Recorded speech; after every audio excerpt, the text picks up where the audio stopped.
Hello everyone good morning all of you मो ध्रुवचरण गांधी तुम समस्त को पुणी थे स्वागत करुच्ची Gandhi digital e learning YouTube channel रे।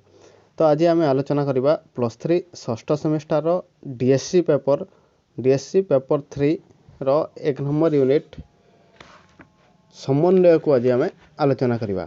समन्वय प्रबंध जे कि नित्यानंद महापात्र रचना करछंती से प्रबंध को आम वर्तमान समालोचना करवा। तो प्रथमे आमे देखिबा नित्यानंद महापात्रंकर कवि परिचय प्रथमे टिके आलोचना करवा, प्राबंधिक परिचय, तापर आमे परवर्ती पर्याय रे समन्वय प्रबंध को आलोचना करवा। तो नित्यानंद महापात्र 1912 मसीह रे जन्म ग्रहण करथिले एवं 2012 मसीह रे यह लीला संवरण करथिले। तो नित्यानंद महापात्र जने कथाकार भाव में परिचित लाभ करथिले हैं। रम्य रचना तांको स्वतंत्र परिचय देथिला। तो से मनीष प्रति सतत संवेदनशील थिले। मनीषर मनीषपणिया को से सर्वदा गुरुत्व दे आसुथिले। मनीषर चरित्र को टिकिनिखि विश्लेषण करी ताहार सुप्रकृति एवं कुप्रकृति प्रति सचेतन कराई देबा को से उद्यम करिसंती। तो तांकर प्रबंध एवं रम्य रचना गुड़िक तिर्यक तथा लघु चपलतापूर्ण हो पारिछि। भाषार चमत्कारिता एवं भावर स्वतःस्फूर्तता तांकर रम्य रचनार साधारणतः वैशिष्ट्य भाव में देखा जाइछि। तांकर उपन्यास भितर जदि आमे देखिबा जियंता मनीष, भंगाहाड़, घरडीह, जीवनर लक्ष्य, जलंतानिया प्रभृति उपन्यास गुड़िक बेस सफलप्रद हो पारिछि। एवं तांकर कविता संकलन गुड़िक मध्य 11टा क्षणिक, धलागार, कलागार, राजकन्या आदि गल्पग्रंथ, पांचजन्य, कालरड़ी कविता संकलन प्रभृति एवं पत्र एवं प्रतिमा रम्य रचना एगुड़िक भारतीय दर्शन प्रबंध संकलन तांकर प्रतिभार भरी भरी निदर्शन मिली थे। तापर आम ये समन्वय प्रबंधटी को आलोचना करवा। तो ये समन्वय प्रबंध रे मनीष जीवन रे यार किपरि महत्वपूर्ण भूमिका रही ताहार आलोचना करा जायछि। तो मनीष सर्वदा जंजाल एवं वास्तवतार प्रपीड़ित हो रही। तो संसारी जीवन में जदि ठीक भाव में समन्वय रखा जाय न पारिला तेबे जीवन अधिक दुर्विषह हो पड़वा निश्चित। तेणुक प्रत्येक मनीष एवं समाज जीवन में समन्वयर आवश्यकता रही। प्रत्येक मनीष एवं से समाज जीवन ये दुईटी मध्य समन्वयर आवश्यकता रही। तो जीवन को समन्वय परंपरार आधार रूप ग्रहण करें बंचार शैली भिन्न हो प्रबंधरे से सूचित कहते। तो प्रबंधर प्रारंभ में से दुईटी प्रश्न रखी प्रबंध को समालोचना करछंती। से प्रश्नटी कौन ना नंदीघोष रथर कि सार्थकता जदि 7 समुद्र सेपारे तार निशाण न दिशिला। यह गोटे प्रश्न। आ गोटे प्रश्न है भाव बिना भाषार मूल्य कौन। दुईटी प्रश्न को से प्रथमे आलोचना करके प्रबंध को समालोचना करछंती। तो ये दुईटी प्रश्नर गोटे ही उत्तर आसे जे भाव ही सबू किंतु भाषार महत्व छाड़ी हुए नहीं। अर्थात रथ ही सबू किंतु निशाणर महत्व छाड़ी हुए नहीं। जेपरिक ईश्वर एक कल्पना तथापि वास्तव मनुष्य तार उपासना करते निराकार को आकार भाव में आकार भितर बांधि रखिते साकार उपासक। तो साधन को छाड़देले साध्य वस्तु प्राप्ति असंभव। तो ये प्रश्नटीर समाधान कर से लिखिं जड़वादी मत को जदि लक्ष्य करा जदि साधु जड़वादी मतरे जोटा लक्ष्य जदि साधु थाए बा सत्य थाए तेबे जेकोसी उपाय अवलंबन कले कार्यसिद्धि सुनिश्चित। जेपरिक कलिकतार गाड़ी चढ़िले पुरी में पहुँची हे बिना टिकेट धरिकी। पुणी केतेक आध्यात्मवादी मतरे कौन लक्ष्य न थे केवल साधु उपाय अवलंबन कले यथेष्ट होता है। तो टिकेट न काटी गाड़ी में बसिले ठा मिल बोली। तो मात्र वास्तविक क्षेत्र में साध्य को छाड़ी साधना नहीं कि साधना को छाड़ी साध्य रहे नहीं। तो प्रत्येक मनुष्य साध्य एवं साधनार संबंध न जानिले कर्मनिरर्थक हो जाता है। तो ए विषय को सूचित करने को जैसे दार्ढ्यता भक्तिर गोटे दार्ढ्यता भक्तिर गोटे गल्प को से एठार उदाहरण स्वरूप देते जे दार्ढ्यता भक्ति दर्शा जाए साधु माने बहु सौभाग्य अतिथि होती। गोटे साधु गोटे दरिद्र गृहस्थर गोटे घरे से अतिथि होती। से दिन गोटे से दरिद्रर घरे एकमात्र पुत्र एवं पत्नी रोते। तो तांकर जीवन लक्ष्य थिला साधु सेवा मात्र कौन साधना नथिला। सेतेबेले जितेबेले साधु सौभाग्यर अतिथि होती पाखरे सेते संबल नहीं, पाखरे सेते संबल नहीं, साधन नहीं, आवश्यक उपकरण मध्य नहीं। साधु तो आसी जाइछन्ते उपाय कोन तांकर आतिथ्य स्वीकार केपरि करबाको पड़िबो तेणु करी पिता पुत्र मनर विचार करछन्ते कोन ना से जहा घरे धन संपत्ति अछि सेपरि साधन अछि तांको घरु से माने रात्रि रे सिंधी करी अपहरण करबाको से माने सिंधी करी उपाय से माने सिंधी करबाको से माने चिंता करछन्ते तापर जेतले रात्रि हो जाइछि पिता पुत्र दुई जण मिसिकरी से श्रेष्ठी घरु सिंधी करी अपहरण करबाको निसार धरे जाइछन्ते तो पुत्र सबु सामग्री धरे सिंधी बाटे मुंड बाहर को जेतले काढुतिला से समय से धनी गृहकर्ता उठी जाइछि एवं घर भितर तार गोड़ को धरी पकाइछि तेणु करी से साधु एवं से पुत्र दुई जण सेवा पंड अपमानर मध्य जदि से धरा पड़गले से चिन्हा पड़गले से अपमानर मध्य सीमा रहिबो नाही तेणुकरी से कौन कर पुअर परामर्श क्रमे से बहिदेशस्थ पिता तार जो पिता थिला से पिता पुत्रर मुंडटी को काटी सामग्री सहित गृह को फेरी जाए निर्विघ्न साधु सेवा करछन्ती तापरे से पुत्रर जेतले मुंड काटी देछन्ती से मुंडहीन मस्तकहीन शबर कौन परिचय मध्य केही पाई नाथांती किए चोरी कले तार के पाई नाहंती तो गोटे पटे देखा गले से पुत्र को हराइछि एवं गोटे पटे देखा गले से साधुर मध्य ठीक भाव सेवा कर पारिछि तो एपरि त्याग किए करिपारिबो जदि गृहस्थ साधु से उद्देश्य रे असाधु उपाय अवलंबन करने को महार्घ मूल्य दे से लक्ष्य स्थल में पहुँची पारे तो मात्र एपरी मूल्य केते जण दे पारिबे एपरी त्याग केते जण करि पारिबे जे तो जदि यह केवल गोटे उदाहरण नुह एपरी अनेक उदाहरण रही जदि आम निमि राजा प्रसंग देखा निमि राजा मध्य गोटे पक्षी को से बचाइवाई से निजर देहर मांस गुड़िक काढ़ी से दे काटी से दे देथिले एपरी त्याग वर्तमान समय कहीं करें नहीं एवं सेपरि त्याग न करि पारिले लक्ष्य पूरण मध्य हो पारिबो नहीं तो लक्ष्य जहार देह मन प्राण को आविष्ट कर रखि थाए उपाय ता पक्षे गौण रही जाए तो साधुर उद्देश्य घिने जानी शुणी असाधु उपाय अवलंबन करिवारे भयंकर विपद अछि तो लक्ष्य साधन पई आत्मविस्तृत होई उपायर साधुता बा असाधुता संबंध में चिंता करि पारि नथिबा सत्वे उपाख्यानर नायक को एते बड़ प्रायश्चित करबा को पड़िला तो मात्र उद्देश्य साधु हेले हैं जे जानी शुणी असाधु उपाय अवलंबन करे तार लक्ष्य पहुँचवा एका बेलके असंभव तो कारण कथार अच्छी भाषा रे ही मोह आसे तो भाव मद एवं दुसाध्य साधना शरीर ही आसक्ति आनी थाए तो आत्मा अनुरक्ति बड़ असाध्य होता है अहिंसा समाज सृष्टि करने हिंसार आश्रय नेले ही मनीष हिंसा हो जाए और से हिंसा को छाड़ा को इच्छा कले हिंसा ताकू छाड़ी पारि न थाए मात्र आम जो पूर्वर जो उपाख्यानटी आलोचना कले से उपाख्यान वर्णित गृहस्थ परि समस्त प्रकार त्याग प्रस्तुत हो गले तार प्रत्येक कर्म ही शुद्ध पवित्र हो जाए तो गृहस्थर मृत पुत्र साधु आज्ञा पुनराय बंची उठी थे से जो कहानी अच्छे से निमि राजा को जमी परीक्षा करा जाउथला ए साधु को मध्य से परीक्षा करा जाउथला से पुत्रटी साधुर आज्ञा से पुणी थे बंची उठी किंतु भावरूढ़ व्यक्तिर भ्रांत प्रयोग मध्य आर्ष वाक्य हो ठिया होता है तो श्रेष्ठ कलाकार अलाबुला गारटणा भितर सत्य शिव सुंदर संधान मिली थाए जेपरिक ब्रह्मा बिली बिले वेद हो जाए मोह लोप हेले अहंनाश हेले भ्रांति और संभव नुहे जेपरिक आम उदाहरण आउ गोटे देखिपर उदाहरण स्वरूप जे कि प्राबंधिक नित्यानंद महापात्र आउ केतरी उदाहरण से देते पहरा शिखिथिबा लोक इच्छा करी बुड़ी मरी पारिबो नहीं से बुड़ी गला परे ऊपर को बेले बेले दिशिले मध्य से ताहा केवल बुड़ी उठिबा पई ताहा मध्य पहरिबार गोटे कौशल बोले से मत प्रकाश करछन्ती तो हाथ में तेल लगाई जेपरी पणस काठ कोठार अठा आ लगे नहीं सहजरे काटी होता है मात्र ये तेल लगाइबा क्रिया सहज नुहे जेपरिक संस्कृत में कहुई लिप्यते नाश पापेन पद्मपत्र मिवायसा तो पद्मपत्र हेले जाई जल ढल ढल हेबो पद्मपत्र बिना जल सेमती ढल ढल हेबो नहीं तो केवल उच्च कोटिर साधकों पक्षरे ही संभव होता है तो ए बड़ लोकंकर मत जे एहांक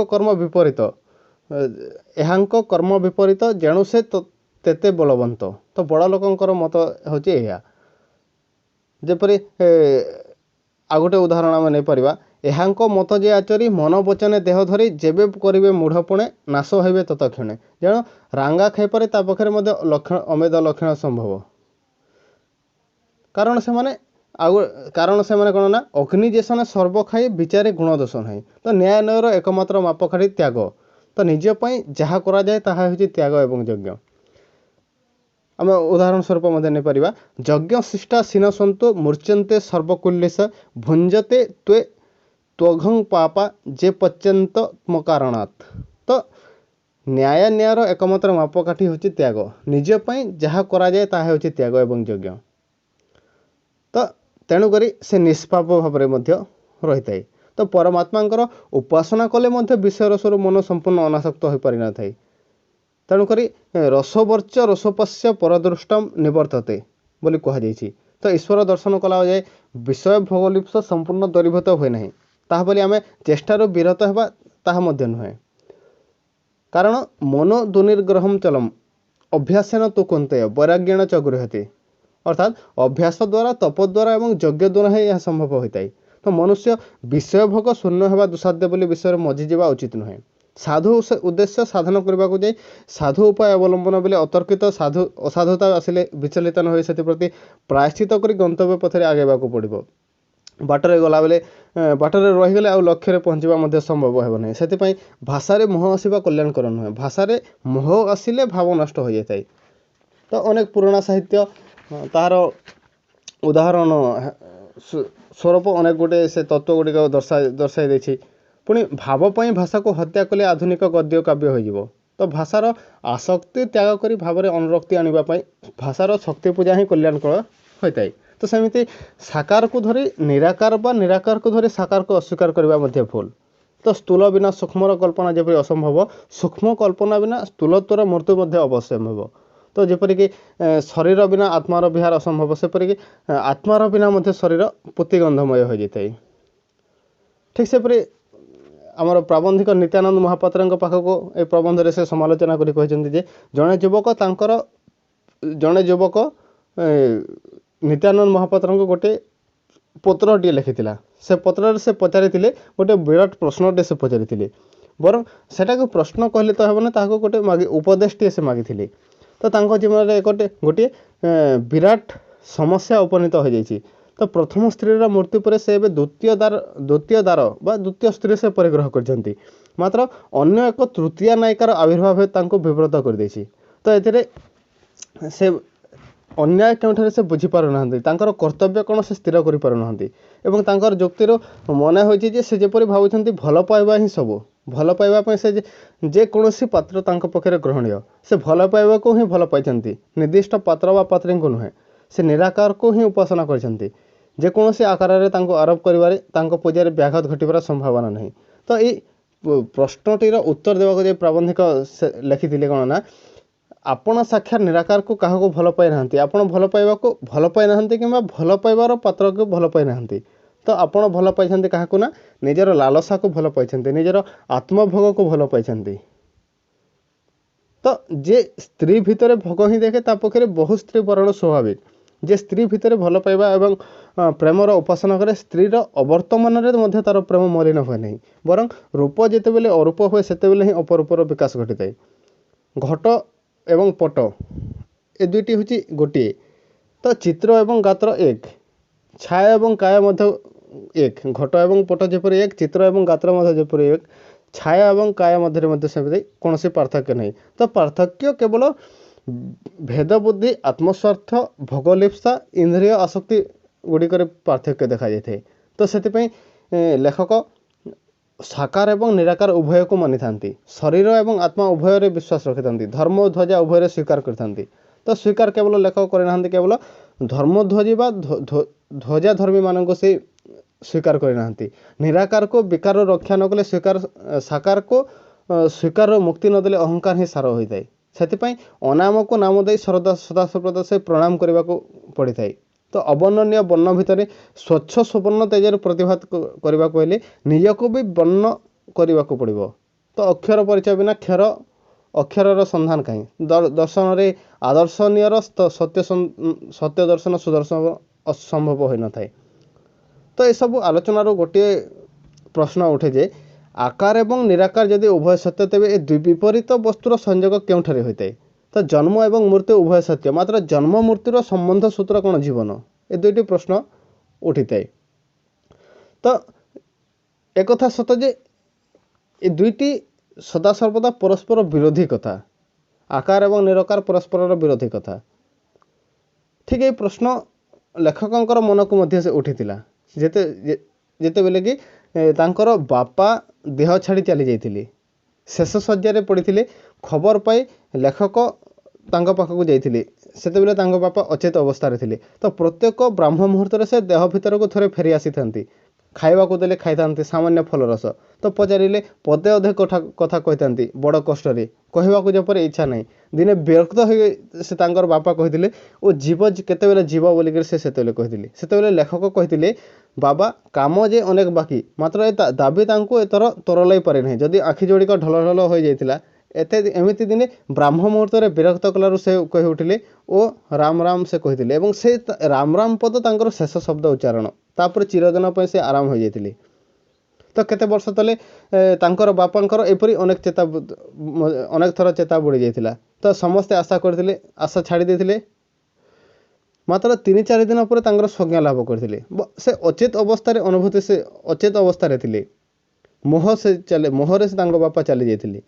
ତ ଅବସ୍ଥାର ଅନୁଭୂତିରେ ସେ କହିଥିଲେ ଜଣକୁ, ସେ ତ ବାପାଙ୍କ ଅନ୍ତରେ ସେ ତାହାକୁ ସେ ପ୍ରକାଶ କରିଥିଲେ। ସେ ଯେତେବେଳେ ଏମିତି ଅଚେତ ହୋଇଯାଇଥିଲେ ତାଙ୍କର ତାଙ୍କର ପିଉସୀକୁ ସେ ଏ ବିଷୟରେ କହିଥିଲେ, ଅଚେତ ଅବସ୍ଥାରେ ସେ କେମିତି ଥିଲେ। କିନ୍ତୁ ବାପାଙ୍କର ଯେତେବେଳେ ଅନ୍ତ ହୋଇଯାଇଛି ତାପରେ ସେ ପିଉସୀ ସମସ୍ତଙ୍କ ନିକଟରେ ଏ କଥାକୁ ପ୍ରକାଶ କରିଥିଲେ। ତ ସେ ପିଉସୀଙ୍କୁ ମନା କରିଦେଇଥିଲେ ଯେ ଅବିଶ୍ୱାସୀ ଦୁନିଆ ଆଗରେ ସେ ଏଇ ଅଚେତ ଅବସ୍ଥାକୁ ଯଦି କହିବେ ହାସ୍ୟାସ୍ପଦ ହେବାକୁ ପଡ଼ିବ। ତେଣୁକରି ସେ ଏ ବିଷୟକୁ ସେ ଲୁଚାଇ କରି ରଖିଥିଲେ। ତ ସେ ଅବସ୍ଥାରେ ସେ ଦେଖିପାରୁଥିଲେ, ଶୁଣିପାରୁଥିଲେ ସବୁ। ତ ଏ ଦୁନିଆଟା ଗୋଟେ ସ୍ୱପ୍ନର ଦୁନିଆ ହୋଇଯାଇଥିଲା। ସେ ଯେତେବେଳେ ମୋହ ଯାଉଥିଲେ, ମୋହ କଲା ସମୟରେ ଦୁନିଆଟା ଗୋଟେ ସ୍ୱପ୍ନର ଦୁନିଆ ହୋଇଯାଉଥିଲା। ଆଖି, କାନ, ନାକ, ମୁହଁର କ୍ଷମତା ନଥିଲେ ମଧ୍ୟ ହୃଦୟରେ ଗଭୀର ଭାବଶକ୍ତି ଥିଲା। ତ ସେ ଲେଖକଙ୍କର ଦୁଃଖ ତାଙ୍କୁ ବାଧୁଥିଲା, କିନ୍ତୁ ଲେଖକଙ୍କର ପାଖକୁ ସେ ଫେରି ଆସିପାରୁନଥିଲେ। କାରଣ ଅନ୍ୟ ଏକ ଦୁନିଆର ଆକର୍ଷଣ ତାଙ୍କୁ ବାନ୍ଧି ରଖିଥିଲା। ସେ ଥିଲେ ଗୋଟିଏ ଅପୂର୍ବ ଆନନ୍ଦ ଧାମରେ। ସେ ବନ୍ଧନ ଛିଣ୍ଡାଇ ଏ ସଂସାର ପାଶ ଗଲାରେ ପିନ୍ଧିବା ବଡ଼ କଷ୍ଟ ହୋଇଥାଏ। ତ ତାଙ୍କରି ଭାଷାରେ ସେ ହେଉଛି ଧାମ ବ୍ରଜ, ଧାମ ଯେଉଁଠି ରାଧାକୃଷ୍ଣଙ୍କର ନିତ୍ୟଲୀଳା। ତ ଏମିତି ସେ କ'ଣ ହେଉଥିଲା ନା ମୋହ ଚାଲି ଯାଉଥିଲେ। ଯଦି ଏମିତି ମୋହର ଯଦି ଆମେ ଦେଖିବା, ଆମର ଅନେକ ମୁନି ଋଷିମାନେ ମଧ୍ୟ ତପସ୍ୟା କରୁ କରୁ ସେମାନେ ତପସ୍ୟାରେ ଏମିତି ଲୀନ ହୋଇଯାଉଥିଲେ ଯେ ତାଙ୍କ ଶରୀର କେବଳ ପଡ଼ି ରହୁଥିଲା, ତାଙ୍କର ଆତ୍ମାଟି ତାଙ୍କର ଶରୀରର ତ୍ୟାଗ ହୋଇକରି ଅଲଗା ଜାଗାରେ ରହୁଥିଲା। ତାହାକୁ ସାଧାରଣତଃ ଆମେ ସମାଧି ବୋଲିକରି କହିଥାଉ। ଏପରି ଚିତ୍ରଣ ଆମେ କେଉଁଠାରେ ମଧ୍ୟ ଦେଖିପାରିବା, ଚନ୍ଦ୍ରଶେଖର ରଥଙ୍କର ଯନ୍ତ୍ରାରୂଢ଼ ଉପନ୍ୟାସରେ ମଧ୍ୟ ଆମେ ଏ ସମାଧି ବିଷୟରେ ମଧ୍ୟ ଜାଣିପାରିବା। ଠିକ୍ ସେପରି ଆମେ ଯଦି ଦେଖିବା ରାମକୃଷ୍ଣ ପରମହଂସ ମଧ୍ୟ ସମାଧିରେ ସେ ଲୀନ ହୋଇଯାଉଥିଲେ। ଠିକ୍ ସେପରି ଲେଖକଙ୍କର ବାପା ମଧ୍ୟ ମଝିରେ ମଝିରେ ସମାଧିରେ ସେ ଲୀନ ହୋଇଯାଉଥିଲେ। ତ ସେଦିନ ତାର ଆଭାସ ସେ ପାଇପାରୁଥିଲେ ଏବଂ ସେ ନିତ୍ୟଲୀଳାରେ ପ୍ରବେଶ କରୁଥିଲେ। ତ ସେଥର କିନ୍ତୁ ସେ ଫେରି ଆସିଥିଲେ ଲେଖକଙ୍କର ପରିବାରଙ୍କର ଦୁଃଖ ଦେଖିକରି, ଲେଖକଙ୍କର ନିଃସହାୟ ଅବସ୍ଥା ଦେଖିକରି, ନିଜର ସୁଖ ଛାଡ଼ି ଲେଖକଙ୍କର ଦୁଃଖରେ ଦୁଃଖୀ ହେବା ପାଇଁ, ଲେଖକଙ୍କର ପୁଣି ସଂସାରରେ ଘାଣ୍ଟି ହେବାକୁ ସେ ଚାଲି ଆସିଥିଲେ। କିନ୍ତୁ ଏଥର ଆଉ ସେ ଫେରିବେ ନାହିଁ, କାରଣ ସେ ଇଚ୍ଛା କରି ତାଙ୍କର ଆଶ୍ରୟ ଅପସାରଣ କରିନାହାନ୍ତି। ଲେଖକଙ୍କର ଅହଙ୍କାର ହିଁ ତାଙ୍କୁ ଆମ ପାଖରୁ ଅନ୍ତର କରିଦେଇଛି। କାରଣ ଏଇ ମାୟା ସଂସାର ଧୀରେ ଧୀରେ ଆନ୍ତରିକତାର ଅଭାବ ହୋଇଯାଇଛି ଏବଂ ସେ ଆନ୍ତରିକତାର ସେ ମୋହ ମୋଡ଼ି ସେ ଆରପାରିକୁ ଚାଲି ଯାଇଛନ୍ତି।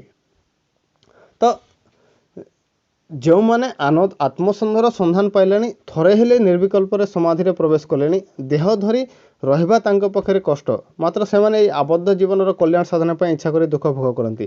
ଏହି ମଳମୂତ୍ର ଜରାବ୍ୟାଧିଗ୍ରସ୍ତ ଦେହଟାକୁ ଧରିକରି ସେମାନେ, ଯେହେତୁ ସେମାନେ ଏହି ମଳମୂତ୍ର ଜରାବ୍ୟାଧିଗ୍ରସ୍ତ ଦେହଟାକୁ ଧରିକରି ରଖିଛନ୍ତି, ଫଳରେ ସେମାନେ କ'ଣ ହେଇଛି ନା ତାଙ୍କର ଆତ୍ମନନ୍ଦର ସନ୍ଧାନ ଯେଉଁମାନେ ପାଇ ସାରିଲେଣି, ସେମାନେ ମଧ୍ୟ ଏଇ ଆବଦ୍ଧ ଜୀବନରେ ଇଚ୍ଛା କରି ଦୁଃଖ ଭୋଗ କରୁଛନ୍ତି। ତ ଜନ୍ମ ଆଉ ମୃତ୍ୟୁ, ତା ଭିତରେ ଜୀବନଟା ଗୋଟେ ମଧ୍ୟପଦ ଲୋପି ବିଭକ୍ତ ଭାଗ କରି ମଧ୍ୟ ଅବିଭାଜ୍ୟ ଅବସ୍ଥାରେ ରହିଯାଇଛି। ତ ମଣିଷ ପ୍ରତି ମୁହୂର୍ତ୍ତରେ ମରୁଥାଏ ଏବଂ ଆଖି ସେଟାକୁ ଦେଖିପାରେ ନାହିଁ। ତଥାପି ମଣିଷ ଶୈଶବ, କୈଶୋର, ଯୌବନ, ପ୍ରୌଢ଼ତା ଏବଂ ବାର୍ଦ୍ଧକ୍ୟ, ଏମିତି ଗୋଟିଏ ଜନ୍ମ ଭିତରେ 5-6ଟା ଜନ୍ମ ମୃତ୍ୟୁର ବନ୍ଧ ସେ ବାନ୍ଧି ଦେଇଛି।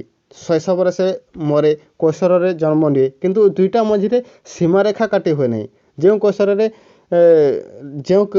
କୈଶୋର ମରିଗଲାଣି ତାକୁ ମର ବୋଲିକରି କହିବା କିଛି ଲାଭ ନାହିଁ। ତଥାପି ପିଲାଦିନକୁ ମଣିଷ ଝୁରିଥାଏ, ସେ ପୂର୍ବ ସ୍ମୃତି ଗୁଡ଼ିକ ସେ ମନେ ପକାଇଥାଏ। ଆଇଲା ଦିନକୁ ସେ ବି ଡରିଥାଏ, ପୁଣି ସହି ହୋଇଯାଇଥାଏ, ସବୁ ଚଲିଯାଇଥାଏ। ତ ଅଚଳ ହୁଏ କେବଳ ଏଇ ଦେଖାର କରାମତି ଯେତିକି ଅଭାବ ସେତିକି। ତ ପିଲାଦିନର ଦେହଟା ତ ମରିଗଲାଣି, ମରଣ ଆସି ବୁଢ଼ା ଦେହଟାକୁ ବି ମାରିଦେବ। ପିଲାଦିନର ମରିବାଟା ବି ଦେହ ସୁହା ହୋଇଗଲାଣି। ତ ଆଜିର ଜୀଇବାଟା ମରିଗଲେ ସେଇଆ ହେବ, ତଥାପି ଦେଖିପାରୁନାହିଁ, ବୁଝି ହୁଏ ନାହିଁ। ତ ସେଥିପାଇଁ ମରଣର ସେପାରିଟା ଏଡ଼େ ଅନ୍ଧାରୁଆ ହୋଇପଡ଼ିଛି। ତ ଏଇ ଅନ୍ଧାରୁଆ ବାଟରେ ଯେକୌଣସି ସମୟରେ ଆଲୁଅ ଜାଲି ଦେଖେ ସେ ଜୀବନମୁକ୍ତ ହୋଇଯାଇଥାଏ। ତ ସେଇ ଏକା ଜୀବନ ଏବଂ ମରଣର ରହସ୍ୟ ଭେଦ କରିଥାଏ। ସାକାର ଏବଂ ନିରାକାର ଭିତରେ ସାକ୍ଷାତକାରର ଦର୍ଶନ ସେ ପାଇଥାଏ। ଘଟ ଏବଂ ପଟ ଭିତରେ ବିରାଟ ରୂପର ବିରାଜମାନ ଦେଖିଥାଏ। ସାଧ୍ୟ ସାଧନର ସମ୍ବନ୍ଧ ନିର୍ଣ୍ଣୟ କରି ସେ ସିଦ୍ଧି ହୋଇଯାଇଥାଏ। ତ ଜନ୍ମ ଏବଂ ମୃତ୍ୟୁ, ଜନ୍ମର ଭାବ ଏଇ ଜୀବନ ମୃତ୍ୟୁର ଭାବ ଏବଂ ମରଣକୁ ଦୁଇଟି ଦ୍ୱନ୍ଦ୍ୱାତ୍ମକ ବସ୍ତୁ ରୂପ ଧରିଲେ ତା'ର ସମାଧାନ ହିଁ ସମାଧି ଏବଂ ନିର୍ବିକଳ୍ପ ହିଁ ସମାଧି ଭାବରେ କାର୍ଯ୍ୟ କରିଥାଏ। ଯେ ବଞ୍ଚିଥାଏ ମରଣକୁ ଚିହ୍ନିଥାଏ, ସେ ଜୀଇଁଥାଇ ମଧ୍ୟ ମରଣର ଆଶୀର୍ବାଦ ପାଇଥାଏ ଏବଂ ସେଇଟା ତା'ର ଜୀବନ ନୁହେଁ କି ମରଣ ମଧ୍ୟ ନୁହେଁ। ମରି ମଧ୍ୟ ଯେ ଜୀବନ ଭୋଗ କରେ ସେ ମୃତ ନୁହେଁ କି ଜୀବନ୍ତ ମଧ୍ୟ ନୁହେଁ। ତ ଜୀଇଁଥାଇ ମରଣ ନାୟିକା ବରଣମାଲା ଯେ ପାଏ ତା'ର ସଂକଳ୍ପ ବିକଳ୍ପ ମନରେ ସେ ନେବା ଦେବାଟି ରହିଯାଇଥାଏ ଏବଂ ସବିକଳ୍ପ। କିନ୍ତୁ ଯେ ମରି ମଧ୍ୟ ଜୀବନର ଆସ୍ୱାଦ ପାଏ ସେ କଳ୍ପନାର ଅତୀତ ରାଜ୍ୟରେ ନିର୍ବିକଳ୍ପ ହୋଇଯାଇଥାଏ। ତ ପ୍ରତ୍ୟେକ ଦ୍ୱନ୍ଦ୍ୱର ସମାଧାନରେ ହିଁ ସମାଧିର ସାମାନ୍ୟ ଆଭାସ ରହିଥାଏ। ତ ପାର୍ଥକ୍ୟ ଯଦି ଆମେ ଦେଖିବା, ବାସ୍ତବ ପଦାର୍ଥ ମଧ୍ୟରେ ସଂଘାତ ପରେ ଯେଉଁ ସମାଧାନ ନୂତନ ନିପାତନରେ ତାହା ଅନ୍ୟ ହୋଇ ପ୍ରତ୍ୟନ୍ୱୟ ଖୋଜିଥାଏ, ଦ୍ୱନ୍ଦ୍ୱର ଆଉ ସମାପ୍ତି ନଥାଏ। ମାତ୍ର ସମାଧିରେ ଯେଉଁ ସମନ୍ୱୟ ତାହା ନୂତନ ଅନ୍ୟ ସୃଷ୍ଟି କରେ ନାହିଁ ଏବଂ ଦୀର୍ଘ ପ୍ରସ୍ତ ବୋଧ ଏବଂ ସମୟର ଚତୁଃସୀମାକୁ ଅତିକ୍ରମ କରିଗଲେ ସଂଘର୍ଷ ନଥାଏ। ତ ଏଇ ସମାଧି ସଂଘର୍ଷହୀନ ଏବଂ କ୍ରମବର୍ଦ୍ଧମାନ ନିରବଧି ସଦାନନ୍ଦମୟ ଭାବ ମାତ୍ର ହୋଇଥାଏ ଏବଂ ତାହା ହିଁ ହେଉଛି ସତ୍ସ୍ୱରୂପ। ତ ଏଇ ସମାଧି ବା ଶାଶ୍ୱତ ସମାଧାନ ପାଇଁ ସାଧ୍ୟ ଏବଂ ସାଧନାର ସମ୍ବନ୍ଧ ଖୋଜି ନେବାକୁ ପଡ଼ିଥାଏ। ତ ଆକାର ଏବଂ ନିରାକାର ଉଭୟକୁ ସ୍ୱୀକାର କରି ନିର୍ବିକାର ହେବାକୁ ପଡ଼ିଥାଏ। ତ ଏହା ହିଁ ଜୀବନର ପ୍ରକୃତ ଲକ୍ଷ୍ୟ ହେବା ଉଚିତ। ପ୍ରକୃତ ଜୀବନର ଲକ୍ଷ୍ୟ ହେବା ଉଚିତ ଯେ ପ୍ରକୃତ ଜୀବନର ଲକ୍ଷ୍ୟ କ'ଣ ନା ସମାଧି ବା ଶାଶ୍ୱତ ସମାଧାନ ପାଇଁ ସାଧ୍ୟ ଏବଂ ସାଧନାର ସମ୍ବନ୍ଧ ଖୋଜି ନେବାକୁ ପଡ଼ିଥାଏ ଏବଂ ଆକାର ଏବଂ ନିରାକାର ଉଭୟକୁ ସ୍ୱୀକାର କରି ନିର୍ବିକାର ହେବାକୁ ପଡ଼ିବ। ଯଦି ଏପରି ହେଲା ତାହେଲେ ଜୀବନର ପ୍ରକୃତ ଲକ୍ଷ୍ୟ ଆମେ ପାଇପାରିବା ଏବଂ ସେ ଲକ୍ଷ୍ୟ ପରିପୂରଣ କରି ମଧ୍ୟ ଯେଉଁ ସଂସାରୀ ଜୀବନରେ ଠିକ୍ ଭାବରେ ସମନ୍ୱୟ ରଖାଗଲା ତାହେଲେ ଜୀବନ ମଧ୍ୟ ଠିକ୍ ଭାବରେ ଗତି କରିବ। ପ୍ରତ୍ୟେକ ମଣିଷ ଏବଂ ସମାଜ ଜୀବନରେ ସମନ୍ୱୟର ଆବଶ୍ୟକତା ରହିଛି। ତ ଜୀବନକୁ ଏହି ସମନ୍ୱୟର ପରମ୍ପରା ଆଧାର ରୂପେ ଗ୍ରହଣ କରିପାରିଲେ ବଞ୍ଚିବାର ଶୈଳୀ ଭିନ୍ନ ହୋଇଯିବ ବୋଲି ସେ ମତ ଦେଇଛନ୍ତି।